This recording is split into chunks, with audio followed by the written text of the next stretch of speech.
14 de novembro, novo céu e a nova terra.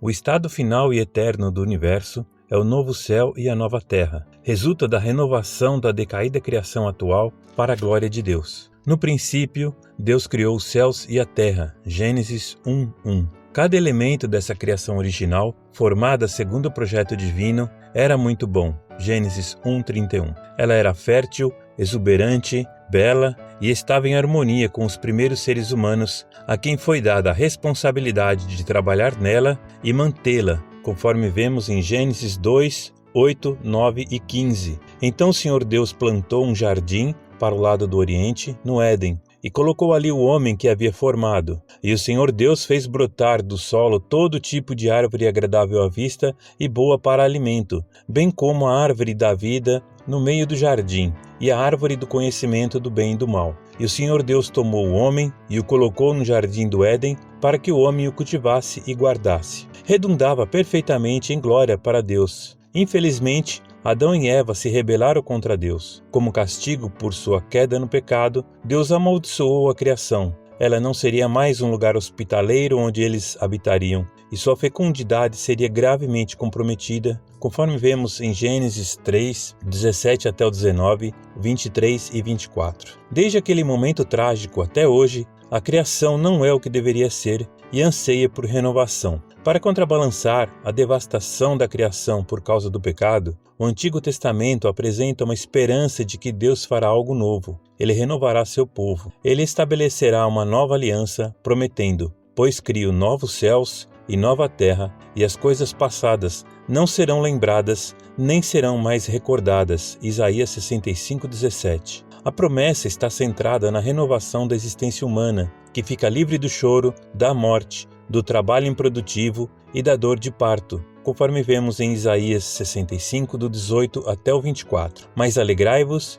e regozijai-vos para sempre no que eu crio, porque crio alegria para Jerusalém e júbilo para seu povo. Exultarei por Jerusalém e me regozijarei pelo meu povo. E ali nunca mais se ouvirá voz de choro, nem voz de clamor. Ali não haverá mais criança que viva poucos dias, nem velho que não complete os seus anos, porque morrer aos 100 anos será morrer jovem, mas o pecador será amaldiçoado aos 100 anos. Eles edificarão casas e as habitarão, plantarão vinhas e comerão seu fruto. Não edificarão para que outros habitem, não plantarão para que outros comam, porque os dias do meu povo serão longos, como os dias da árvore, e os meus escolhidos desfrutarão das obras das suas mãos por longo tempo. Não trabalharão em vão, nem terão filhos para calamidade, porque serão a descendência dos benditos do Senhor, e os seus descendentes estarão com eles. E acontecerá que responderei antes de clamarem, e os ouvirei quando ainda estiverem falando. Uma renovação das maldições originais contidas em Gênesis do 3, 14 até o 19. Contudo, há também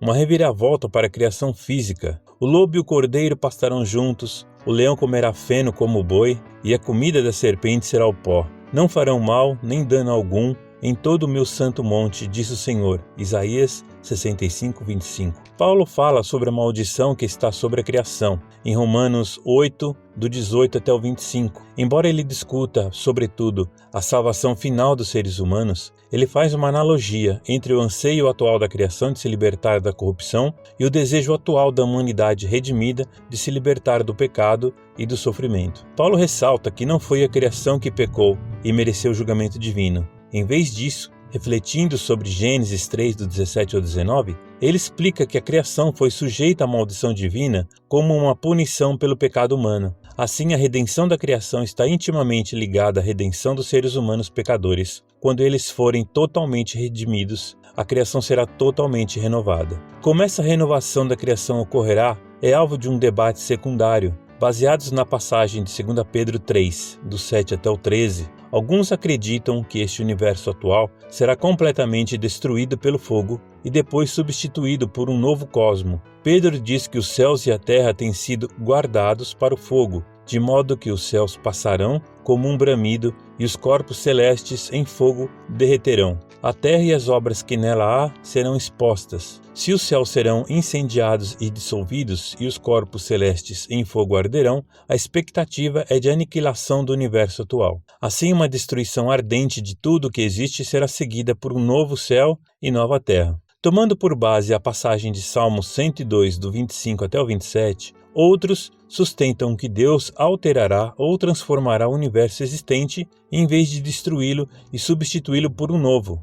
Além disso, a passagem de 2 Pedro 3, 7 a 10 faz um paralelo entre o futuro julgamento pelo fogo e o antigo julgamento pela água, quando Deus enviou o dilúvio. O juízo pela água não aniquilou o mundo existente. Da mesma forma, o juízo pelo fogo não destruirá totalmente o que existe agora. Na verdade, a expectativa não é de outro céu e outra terra, mas de um novo céu e uma nova terra. Quando essa renovação da criação vai ocorrer, também é objeto de um debate secundário. Tanto o amilenismo quanto o pós-milenismo sustentam que, após a volta de Cristo, a ressurreição e o juízo final, o estado eterno começará. Ou seja, não haverá milênio entre a volta de Cristo e o novo céu e a nova terra. Não importa como e nem quando, o certo é que um dia o estado atual da criação amaldiçoada será transformado em novo céu e nova terra por meio da renovação de tudo que existe. Apocalipse 21, 1. Então vi um novo céu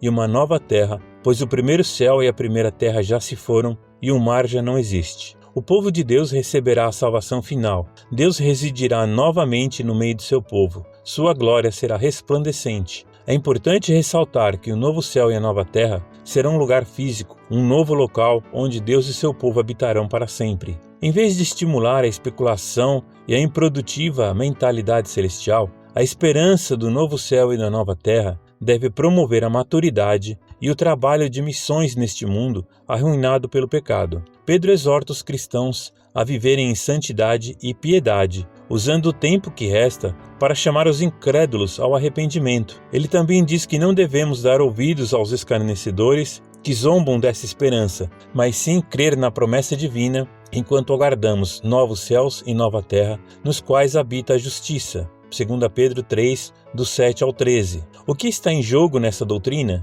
O objeto apropriado da esperança do cristão e da igreja. Embora a existência no estado intermediário seja muito melhor do que a nossa existência atual, não se compara com a vida no novo céu e na nova terra. A bem da verdade, a salvação é muito mais do que a redenção individual do pecado, o escape do inferno e a eternidade no céu. Ela abrange todas as coisas, e a redenção da atual criação decaída está intimamente ligada à redenção do povo de Deus.